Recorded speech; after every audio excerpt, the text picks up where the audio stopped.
The Berenstain Bears.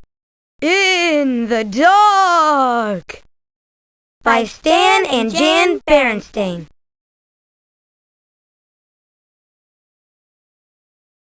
Hi, I'm Sister Bear. Welcome to Living Books. This is a story about the time Brother Bear read me a scary book and made me afraid of the dark. Does that ever happen to you? If you want the story read to you, click right here. If you want to play inside the story, click right here.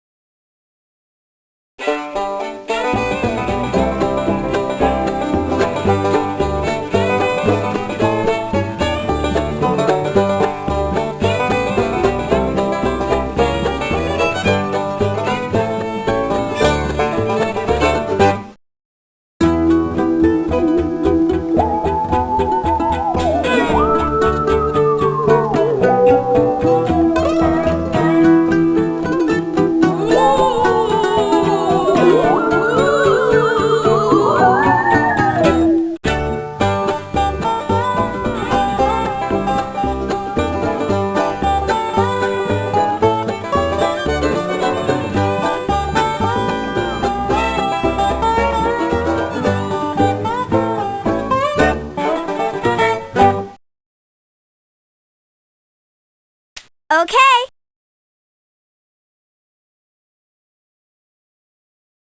Being afraid of the dark doesn't just happen to you.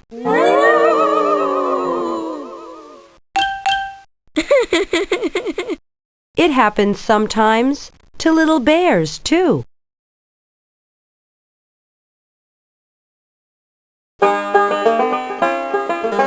Sister and Brother Bear were at the Bear Country Library.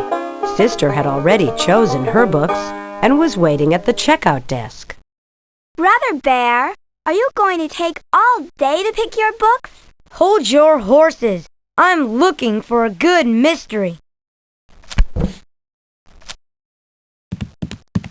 I'm checking this out.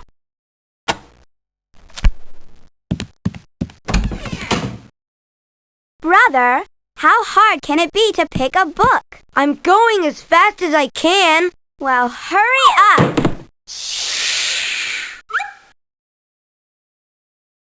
Haven't you found anything yet? I'm going to look over here. Brother Bear.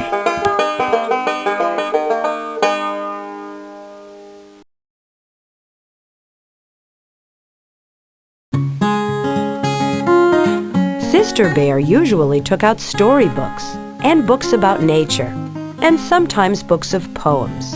Brother liked those too, but lately he'd become interested in mysteries, especially spooky ones. Hey, this one looks good, he said finally. Said Sister. It was called The Case of the Crying Cave. It looks scary to me.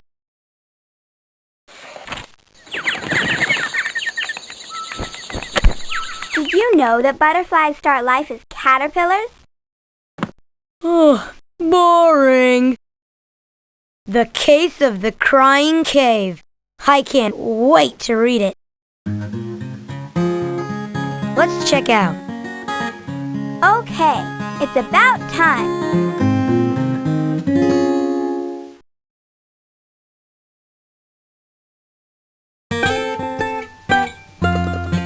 Say, this is really good, said Brother later that evening when the Bear family had settled down for some reading.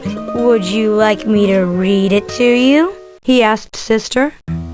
Sister was looking at a storybook about 3 kittens who were arguing about which was the prettiest, and it was a little boring.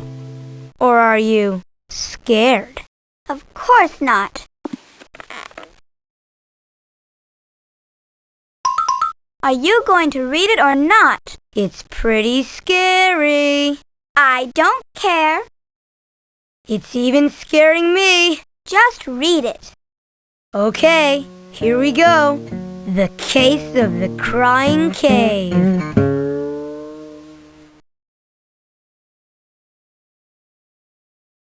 The mystery began quietly.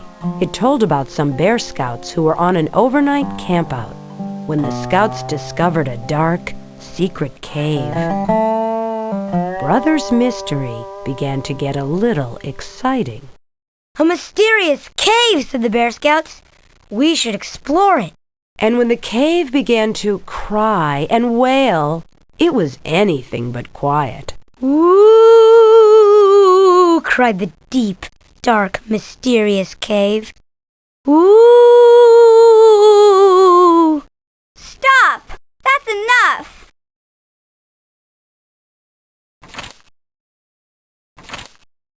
And then the little kittens went into the dark cave.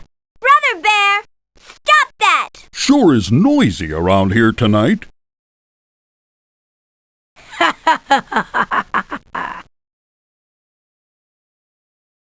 I don't think I like mysteries. Scaredy bear, scaredy bear. Stop it! Stop it! Scaredy bear, scaredy bear. I'm leaving! And that's quite enough of that.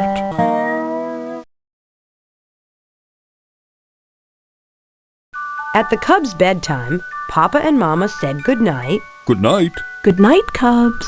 Turned off the light and left the cubs in the usual sleepy darkness. Good night, Mama and Papa. Good night.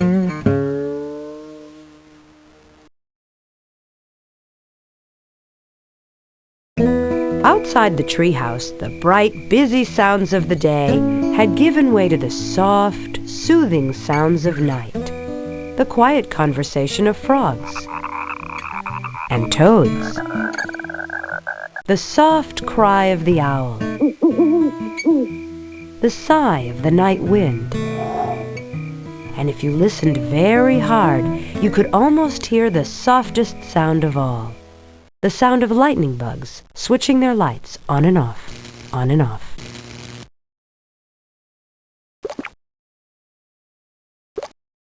I'm taking the garbage out now.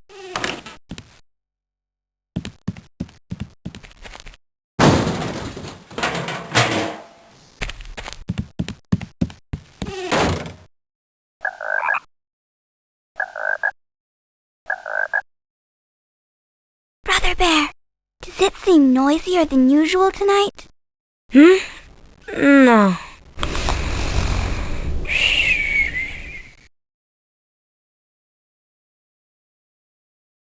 But inside the treehouse, Sister Bear wasn't even beginning to fall asleep. That night, the dark didn't seem the least bit quiet and sleepy. In fact, it seemed like the spooky darkness of a scary cave. And the friendly old chest of drawers and funny clothes tree that Papa had made didn't seem so friendly and funny. They seemed more like cave creatures.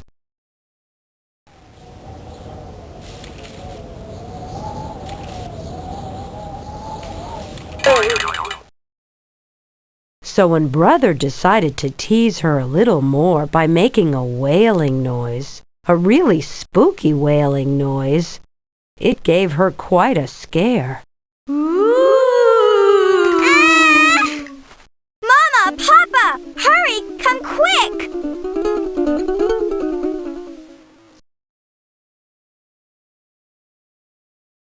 And come quickly they did. Papa rushed into the room and tripped over the clothes tree. Mama rushed in after Papa and tripped over him. In the commotion, Sister fell out of bed and landed on both of them. Ah!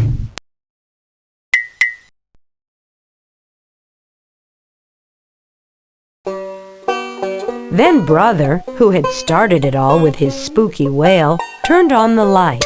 What a mess! Sister, still scared, was holding on to Papa. Papa was holding on to the toe he had stubbed. Ow! And Mama was looking for the nightcap she had lost in the confusion. All three of them were pretty annoyed with Brother Bear. Ouch! Wow, what a pileup.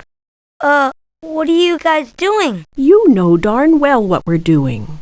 You weren't very nice to your sister, Brother Bear. Yeah! Here, Mama. Thank you, Papa. Come on now, let's get back to bed.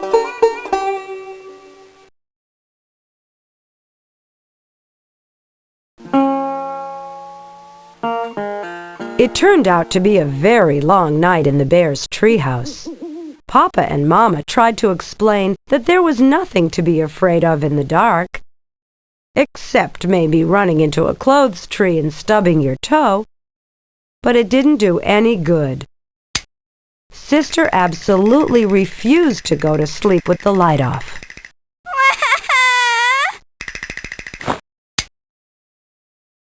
And Brother positively insisted that he couldn't fall asleep with the light on.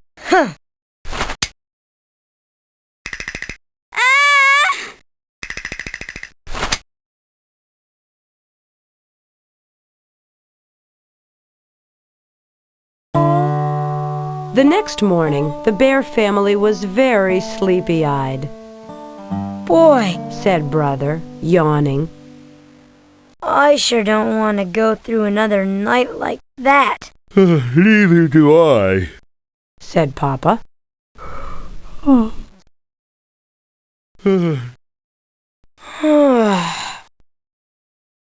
I only had 3 hours of sleep last night. That's 3 more than some of us. One night like that is about all we can stand. I think I have an idea that might help. Come with me, Sister Bear.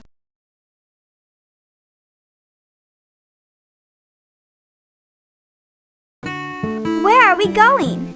Sister Bear wanted to know. Up to the attic. The attic?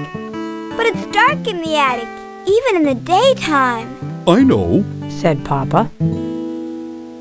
but there's something I want to show you. Anyway, there's nothing so special about the dark. It's just part of nature, like the light. It's your imagination that makes the dark seem spooky sometimes.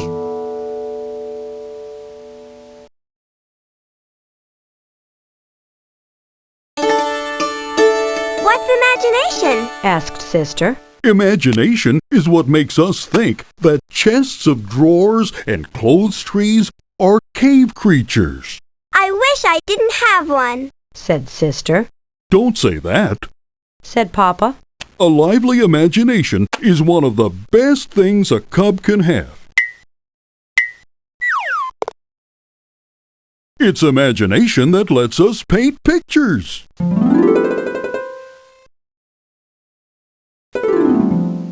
Make up poems. Invent inventions. The trick is to take charge of your imagination and not let it take charge of you. One of these has to work.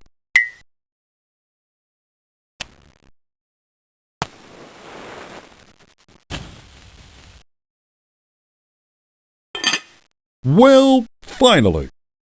Yow! You see, sister, even grown-ups can make mistakes with fire.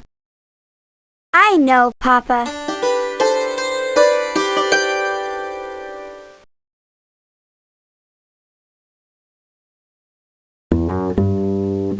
When they got to the attic, Papa began to rummage through boxes, looking for something. Sister tried to follow Papa's advice and not let her imagination take charge, and it worked. A spooky shape turned out to be the shadow of some old tools. What looked like a giant was really some piled-up furniture.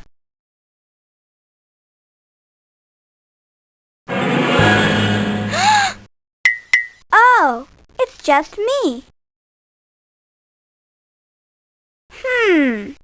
Gee, Papa's right about imagination. Here it is, my old nightlight, the one I used when I was a cub and had a little trouble falling asleep in the dark. You had a nightlight? You were afraid too? Sister couldn't quite believe that her big, powerful papa was ever afraid of the dark. Oh, sure. Most of us are at one time or another.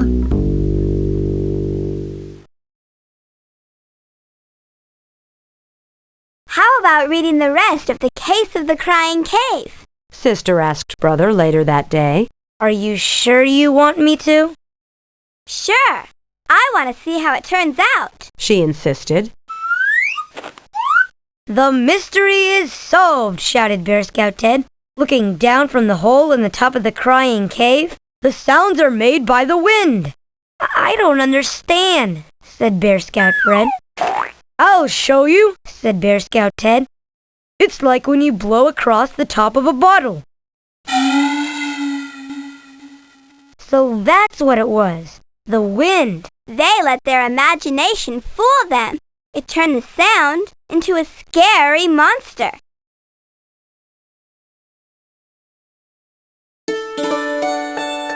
When it turned out that there was nothing very spooky about the terrible wailing noise, Sister was a little disappointed, and that night she said so. I was pretty disappointed by the way The Case of the Crying Cave ended. Why? Asked Brother. Because I was hoping the wailing would be a really spooky, scary monster! Cut that out! Cried Brother. Is that you, Papa? Yes, it is. You kids go on to sleep now. Ooh! Are you scared? Ooh! Stop it! Then Sister went right to sleep, but Brother lay awake for quite some time, listening to the owl hoots and thinking that maybe he'd had enough mysteries for a while.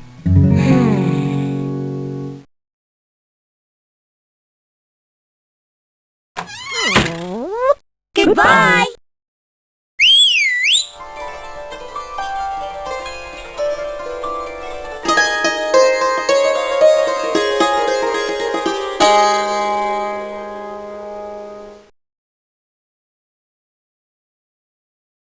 If you want the story read to you, click right here. Well, are you sure you want to quit? Well, if you say so. Bye.